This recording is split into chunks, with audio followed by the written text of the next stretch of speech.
Stakeholders are the people who have some sort of stake. Stake is risk. Who have some sort of stake in the business. And because of that stake, they want to learn about the company. So these stakeholders are of three types: internal, within the company, connected, and external.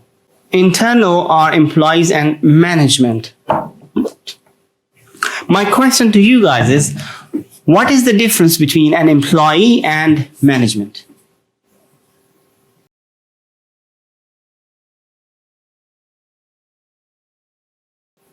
The main difference between employee and management is decision making.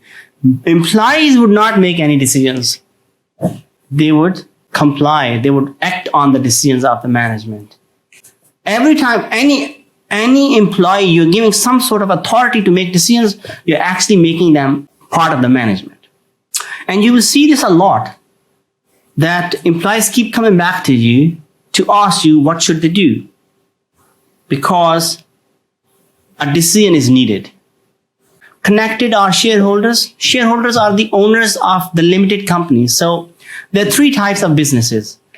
Sole trader, all of you can start business on your own name. It's one entity, you and business are the one. Business goes down, you go down. You go down, business goes down. Sole trader. Then partnerships, a couple of you, you get together, start businesses, but still individual, and the business is one. And then comes limited companies, where limited companies are born. They get an incorporation certificate. And they get a legal entity. Just like when a baby is born, they get a date of birth, they get a birth certificate, and that they get a legal entity, just like businesses. Companies, they do the same.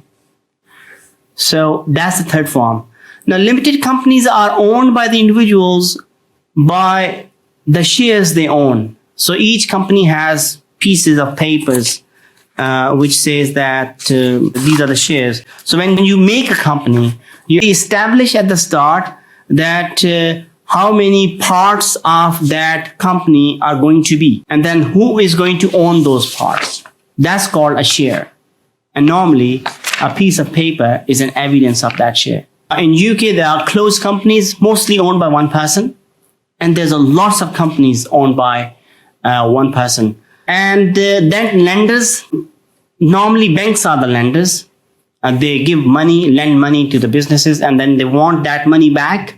And interest as well. We talked about the interest. They want interest. And so first, when you need a loan, you need to give the financial statements to the bank and a business plan. So you need these two things, financial statements and business plan, and you submit the application to the bank and you get the loan. Then banks keep an eye on you. They look at your financial statements every year to make sure that you're on the right track. If you're not on the right track, banks can cancel their loans, especially the bank overdrafts. Very, very often this has happened, that you have, a medium-sized business with 20 employees could have an overdraft of up to £200,000. Bank can cancel it anytime if they suspect business is in trouble. And then big lenders. Big lenders are these insurance companies and pension funds. Pension funds especially are the biggest lenders, and the shareholders as well, because there are two types of shareholders. Individual like us, pension companies who invest in billions of dollars. Big lenders are those, again, pension funds, and they also... now, lending happens two ways as well. One is simple. You apply for a loan and the money comes into your bank account. That is simple loan relationship.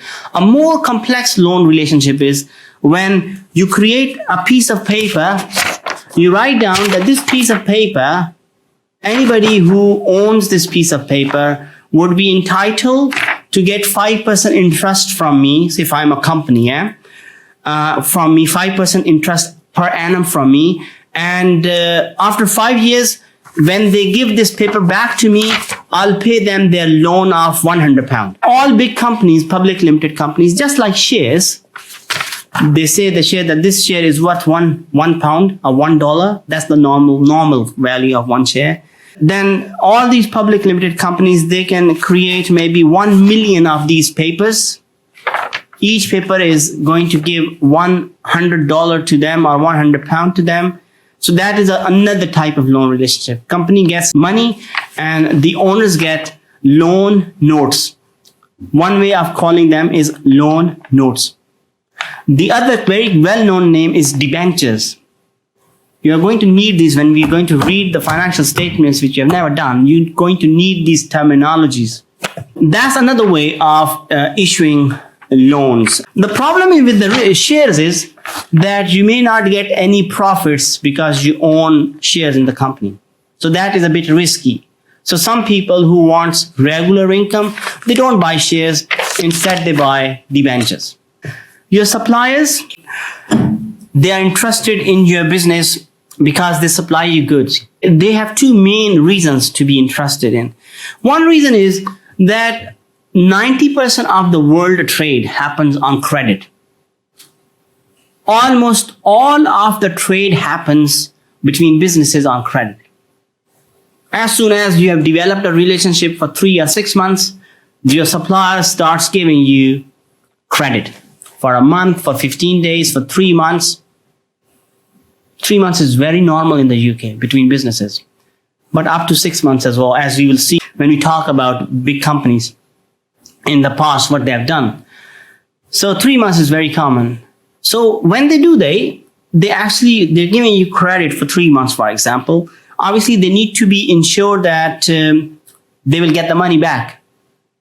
How would they be ensured? How would they have trust on you? By looking at financial statements.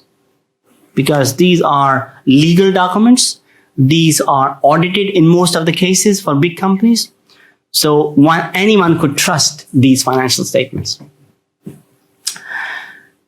And the other thing is that your supplier business is dependent on you. If, for example, if I'm selling something to another business, if that business goes into trouble, I'm in trouble because now I can't sell to anybody. So it is very important for clever businesses that are more informative businesses. Let's not call them clever. They just have more information.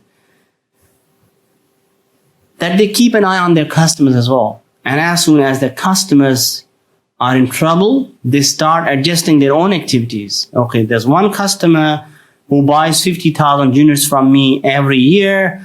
They are going bust next year, so I should stop producing those units. Otherwise, nobody's going to buy those units.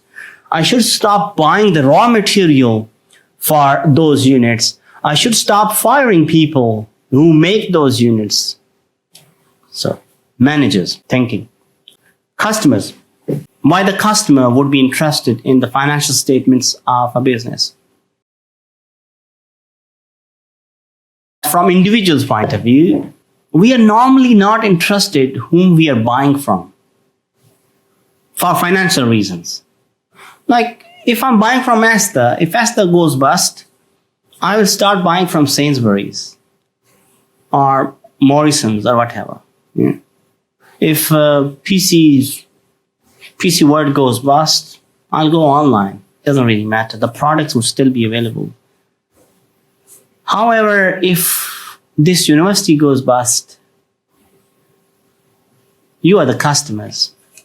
If you are a business and you're selling products which you buy from somebody else, so that makes you a customer, and then you have a supplier. I want to keep an eye on my supplier's statements to ensure that my business is going to continue. Because if my suppliers goes bust, what am I going to sell? Especially if you sell something really unique. Then what you need to do, you need to keep an eye, and if you start hearing any rumors about your suppliers, you start looking for other suppliers so that your business is not in trouble. So that is why customers would be interested. External, the government is the big one. They need information because of taxes. they need this information because of the economic conditions. ONS, have you heard about ONS? It stands for Office of National Statistics. They get all this data and they produce their information, economic conditions.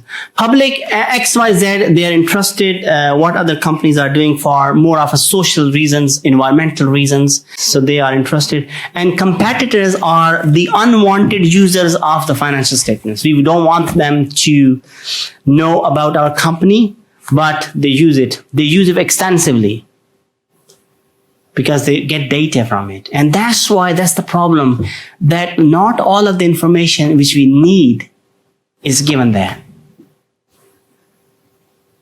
They try to give you the bare minimum legal requirement for the businesses, and the rest is not given. And you'll see this trouble when you start looking at the financial statements of your company.